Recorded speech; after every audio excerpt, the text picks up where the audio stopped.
Hi, my name is Joshua Freitas with the National Institute for Dementia Education. Today we're going to have a NIDE Talks with Dr. B here. And Dr. B, do you mind sharing who you are and kind of what kind of a landscape of your literature and research and kind of what you focus on? Hi, Joshua. Nice to see you today, and thanks for the invite.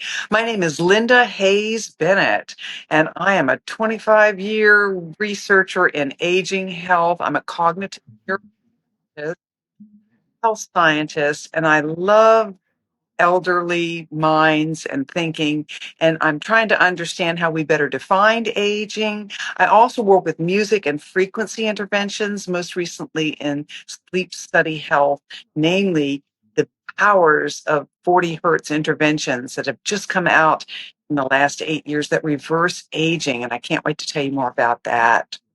And I actually heard, and I think this is so cool, is you already have a doctorate, but you're going back for your second doctorate too. I have two masters. I started out in massage therapy because I saw the connection when I visited some of the chronic dementia units, the stress and the anxiety in their movements. And I myself had an earlier career as an opera singer, and I know how important that, the massage is to get everything going in the entire system. So I did start out with massage therapy, and I got everything but, the actual plaque on the wall. So I do understand the power of the brain body connection. From that led me to my keen interest in the brain. And it happened to be in around 2007 when the decade of the brain began. So I jumped on the magic carpet here in the DC area with some of the top people in the industry, including the son of a Nobel Prize winner, Jim Olds, George Mason University campus. And every week they brought in one of the top researchers and lecturers on what was happening currently in neuroscience. And they were looking at the hippocampus, this arena that I launched my interests in, and I landed in an animal models research lab looking at drinking water and transition metals, iron, zinc, and copper in the formation of plaques in the hip through the hippocampus and into the animal brain models. From that, Wow. I know. That was just the beginning. That was like the first 7, 8 years of this journey. And you were talking basically how the body has memory and the massage therapy and stuff. How does that correlate with what you're doing now with the sound frequencies? Oh my goodness. Well, to get open that, the brain has no feeling. And the body does. And so it gets all of its kind of sensations and environmental clues during movement and such through the body. And they're just hundreds, really thousands of muscles in the body, but hundreds that surround what leads up to the brain, surrounds the respiratory system, and everything that signals to the vagus nerve, which is the largest cranial nerve. I mean, there's a lot of details on it. And however, the current research, sunlight is free in energy. You don't have to burn no metabolism when you're outside in the daylight. It's when lowering light levels, the rods, the ones that process darkness, they hoard energy. And that can maybe explain. I've done some research on how does that explain sundowning syndrome. So when the light levels lower, you're burning energy to see, and that puts the rest of the brain in a panic. Symptoms manifest. Hearing, auditory, when you like it, not when you're filtering and you're in a loud restaurant. That's you're burning energy to focus. But when it's beautiful music, that is free energy. So where I'm at in my studies on prescription music and getting through the circadian day, I'm kind of closing that loop with a fabulous new and exciting research finding. And I can't wait to tell you all about it. Would you like me to do that? I would love it, but one thing I gotta say is so cool. So I know that you're on the Standard of Excellence Council for NIDE, and we have that article coming out on the power of light, and it's fascinating when you really bring in is how the body filters and creates behaviors. And you're tying together a lot of great things: the auditory, the vision, and the sundowning is a lot of those visual cues create that confusion for that person sometimes too as well. But yeah, let's jump in more deeper into the research and the stuff that you're doing for I, sure. I consider myself an evolutionary neuroscientist. And so, how we evolved up to industrialization. And Robert F. Kennedy is talking about, he wants to know all about that health, this big, powerful health before here we are surrounded by plastic and staying up all night and flipping switches left, right, and center. And so, what a discovery was made at, uh, Massachusetts Institute of Technology, MIT, back in 2016 in an animal lab. And it was almost like a fluke discovery. But since this discovery, there's been like 10,000 studies done with animals on what they call 40 hertz, very low, kind of a low A. And it started out with light oscillations in animal models that they, when they boiled it down to the very into the cell, very, very detailed studies, they saw that there was aging reversal in those cells, very categorically, systematically, as well as decision making, faster behavior, improved behavior, logical behavior, cognitive improvements. Also, it eliminated amyloid deposits and released calcium stores in the cell at the metabolic mitochondrial level. And so that's so exciting. And they've been doing thousands of studies in animals. And Johns Hopkins recently tried to transfer it to humans. Now, the animals, their 40 hertz goes like this. You know, they like that noise, right? Lord knows what it would be for my cat. So they took that noise and they said, well, what's your favorite music? We'll put your favorite music on top. And that just didn't work. And they paid them to do it.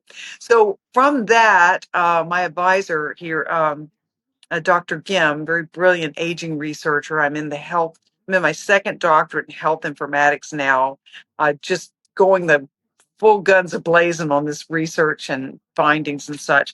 But he introduced me to this study, and I thought, well, no, I would reject that too. I don't want to hear that sound, but this just the pulsation itself is very soothing and very healing. And I've been wearing the iWatch measures and the Aura Ring measures for like 8 months, studying before and after 40 hertz interval and all sleep cycle as well, going to 8, 12, and 16 hertz, which is for REM sleep. And the core sleep is around 8 hertz. And the deep sleep is around 4 hertz. Very important to get those cycles of sleep. And not only it, at first, it really lengthened my sleep because I was getting terrible sleep before I started these interventions. Took me a while to design this playlist. And now I need about 6 hours a night, very consistently, clean as a whistle. It's unbelievable how it's shaped my sleep health.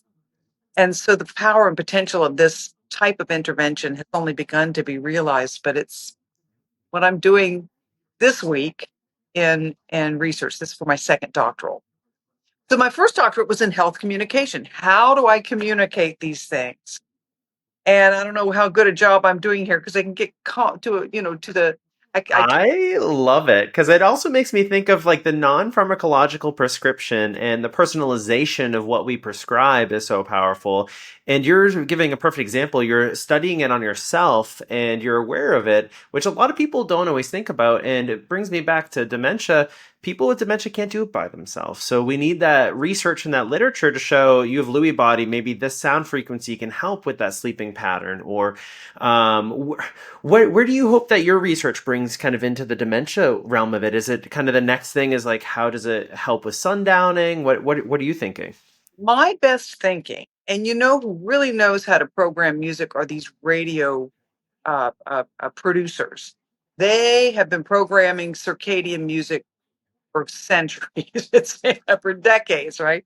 And so to have three like AM radio stations in a demographic area that gets wakes them up in the morning, and the schedules are pretty much the same in these facilities. And that lunchtime at Chopin gets you chewing more, and you want to activate around 11:30, and you want to prepare perhaps for a little nap in the afternoon, but you don't want to sleep for too long. So this and the volume goes down. So it escorts through the day, and then at night the hertz, the frequencies come in, and you don't even know they're going on, but the auditory system catches it.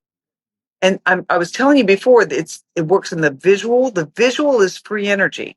Auditory is free energy for the brain. And what I have found that I've had since I started the 40 hertz, I've had to get two new prescriptions. And I'm like at my computer and I'm like, I don't need my glasses anymore. So whether it's transferable between systems is like the idea of that is mind blowing, but it is relatively new research. It's been around for 8 years, very well research in the animal model world. Just I'm trying to cross it over to humans successfully. And I think I've done so. So we'll see. I love that. And a big part of it makes me think of sleep hygiene. And I feel like improving sleep can improve different functions and modalities. And thinking of it, though it's not always documented, is things like mindfulness, is like mindfulness and meditation practices way thousands of years ago. It's almost bringing that to a new way is how do you integrate that into society today? And you're making me even think like you bring the producers up, and it's so fascinating because they saw what worked and how it worked in the cycles of the day. And it's fascinating that those things we don't always think about, but there is intention behind it that can be really powerful. Do you see this kind of being a way to create positive behavior in memory care, like selecting certain types of music at certain times of the day to have outcomes? Huge, huge, huge. We know how music affects us. We know how medicine affects us. And a doctor knows who you are, what you need, and where you need. So you can generalize it to a population in a circadian daily activity schedule format. And like I say, three radio stations, you can turn it off, you can switch it out to one or the other. That's kind of my best thinking. And it's also very community based. I mean, the radio stations in West Virginia will be very different from those down in Orlando, I would imagine. So we have to tailor it to the community and their comfort level and uh, their own music history, as it were, and culture. So And it's really it's not the only thing I'm doing though. That's just cutting edge, kind of my dissertation work for this one. But I'm also looking at spiritual health and how do we understand just, I'm at the point where just get rid of all these tests. They come out of nowhere. They're I mean, no one knows what's on them. What tests do you not know that's coming and what's on them? Uh, and and take time to understand the aging mind and what is aging. I hear elderly who are in their 80s. They talk about being in awe. How do you define awe? How do you measure? How do you know you've reached and the things that come with it, insight, perspective, humor, but giving, knowing the power of sitting with someone and listening and exchanging and giving back. So a new definition of aging, that ripe piece of fruit. See, we're comparing it to the hard fruit that's in their 20s and 30s or and just coming off the tree and sitting in the grocery waiting to ripen. But we as we age, we we hit different platforms of our own evolution, and that's a good thing. Treasure. I love even like the stuff you're bringing up. It almost makes me think of Maslow's hierarchy of needs, like as we go through each phase. But like, how do you age through those phases to keep that? And one thing that I really love actually about everything you've said so far is it costs no money. Like it's a non-pharmacological intervention that's not a huge pharmaceutical thing. It's no money, but it's prescriptions that can actually change quality of life that are affordable. Yes, and a little bit of medicine goes a long way with the prescription playlist that you work with. And I'm writing a paper this week, a white paper on that exact. I have an advisor here and a course I'm taking, very high level data analysis course, looking at mental illnesses and the prescriptions that are and the cocktails that doctors put together to control patients with depression and with bipolar. And they're not looking at the risk factors, these treatable anxiety, loneliness, dehydration, any of those things could cause symptoms that will be treatable with medications, whereas really they're treatable naturally. So to understand how to take a closer look at the lifestyle and culture of the patient and understand that when you go into a doctor's office, they're going to know who you are, and the machine that holds their data is going to tell you who they are, and that their best case prognostic is this schedule and getting exercise this time of day, however, 4 or 5 times a week, dancing, whatever, waking up here, thinking, pensive, and a prescription iPod model can escort them out of that office with the just the minimal of pharmaceutical intervention. And that's I the love that. Human Health and Human Services Secretary Kennedy is making that call that we're over medicated. And so great opportunity for music and sleep cycle escort and free energy, naturalistic, auditory, and even visual input. Garbage in, garbage out, as they say. So I love that you bring this stuff up. If you were to give some people some tips of where to start, like where do you get this music? Where should somebody start to try to do it, or point them in the right direction? What would you prescribe as kind of a good starting point? where do you get this medicine? How do we Yeah, find the medicine? What medicine is for me? We need experts. We need trained experts that understand that to activate someone, that rhythm needs to bump up in that song.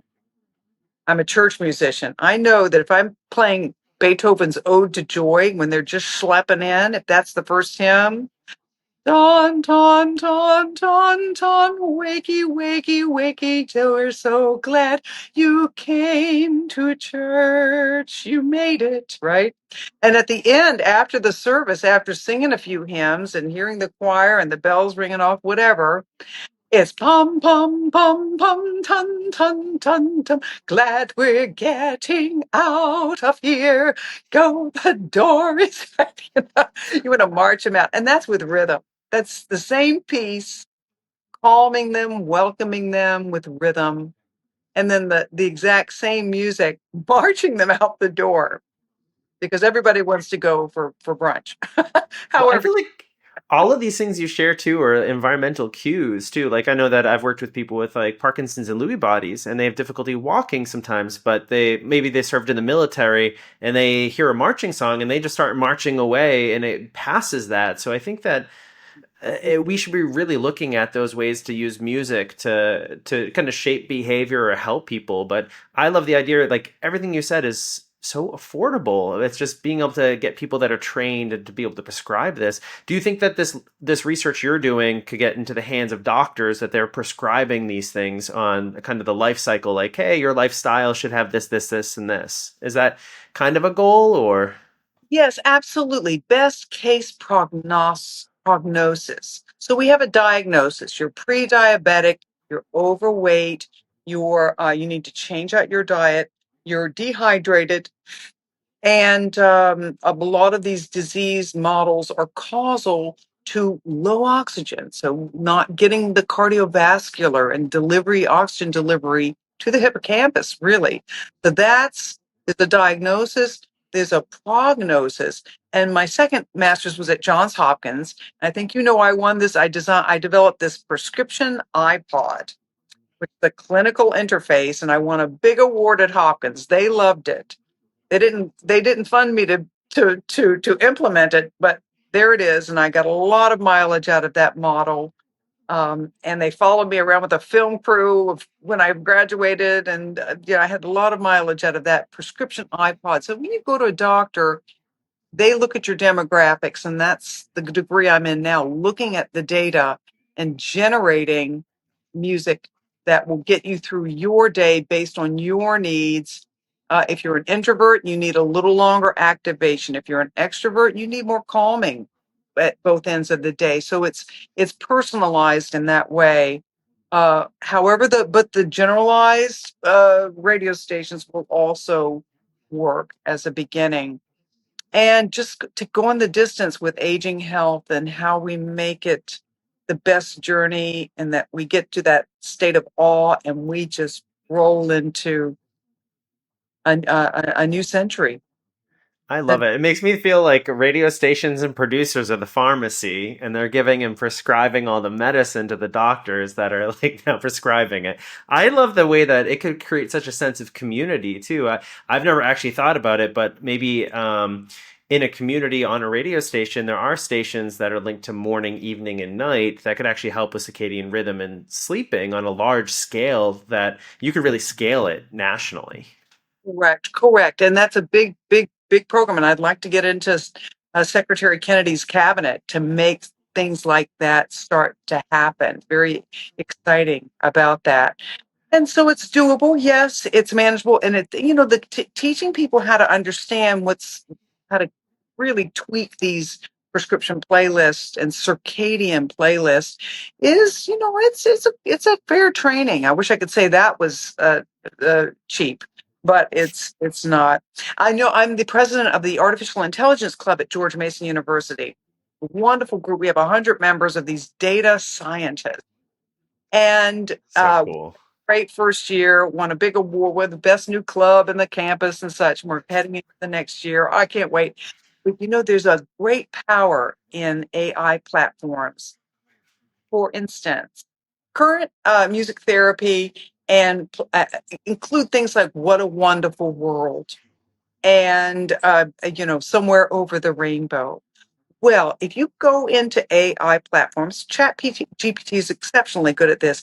You say, I have someone who was born in Idaho and has family members, dot, dot, dot, and loves chocolate pudding and apple pie and had this experience and that experience in their lives, right? You have all their demographics and say, can you generate me several verses to the tune of Somewhere Over the Rainbow with incorporating those words? And I know from my experience, I don't know about you, you put a bold print 36-point page of words in front of a person with dementia, they will read every one and they will sing all these words about their lives to that tune. Now that's one use of future way to have a great time, and you leave them with the words and their family members can sing it. And it's just it's or you can also write new songs too all together. Oh, Once someone's concert 5 days a week and twice on Sunday. And I got this gospel tune. I said, can you write me a gospel tune? 5 days a week and twice on Sunday. Going to church, I ain't going astray. Boss says, get to work. I say, no way, honey. 5 days weekend, twice I on. love it, but even just hearing you talk about it makes me happy. So actually acting on it and getting all those oxytocin releases and stuff, but it also builds, like, once again, doesn't cost anything. It also creates connection, and it's a great way for music process in every part of the brain. You can get people to speak again. You can do so much with it. Is that's It's giving me good feelings. So I can only imagine for more people participating in it, gets the good feelings going too as well. Builds competency in those Mm. health.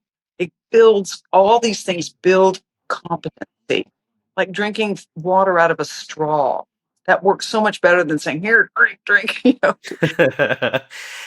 Linda, if people wanted to get in touch with you, what is the best way? Is it reaching out on LinkedIn? Is it email? I know that you're on the Standard of Excellence Council for NIDE, so if you send anything to NIDE, we can connect them too.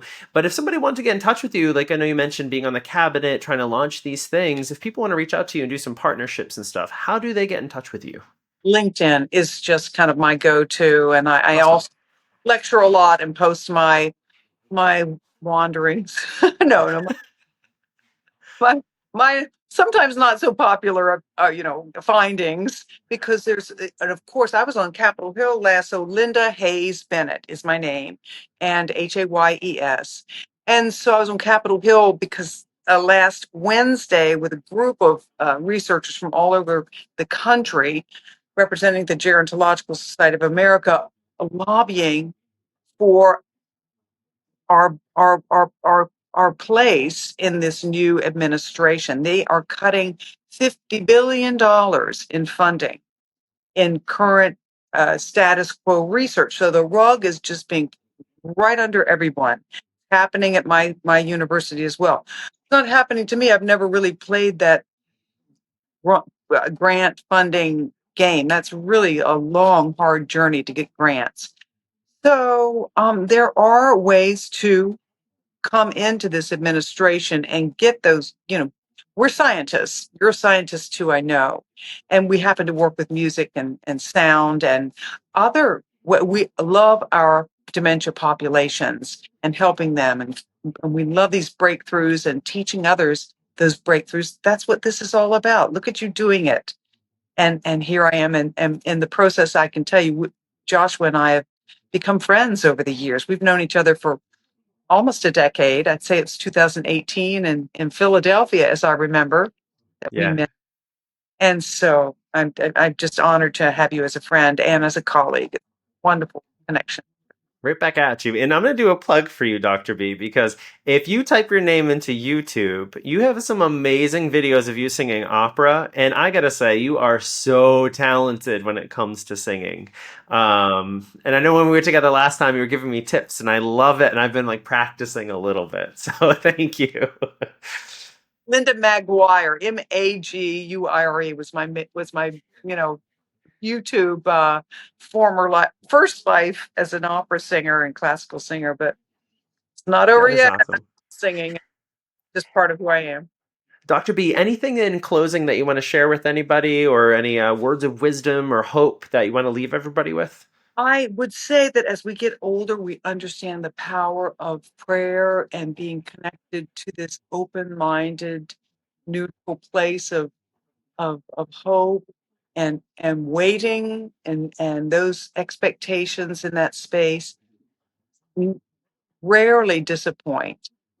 And so fear, as we know, is not our friend. Anxiety, worry, and that's throughout the lifespan. But as we get older, we really get it in spades. And that is what I wish for everyone today, just peace and acceptance and progress and fresh air and fresh, delicious water and good food and exercise and fellowship and friendship and love and music. Don't forget the music. So I love that. Thank you so much, Dr. B. And thank you, everybody, for listening. Today was fantastic. I can't wait. I've actually tried tinkering with some of these frequencies now since last time we talked. But I want to say thank you so much. Please reach out to Linda if you have any questions. Thank you for watching. And most of all, thank you guys all for being part of this community of learning and putting the information forward. If you liked something, a fact or something, please tag the video, share it. I think it was really rich information. I learned. I had some joy throughout it. Hearing you sing always brings a smile to my face. So once again, my name's Josh with the National Institute for Dementia Education with Nine Talks, and thank you for watching.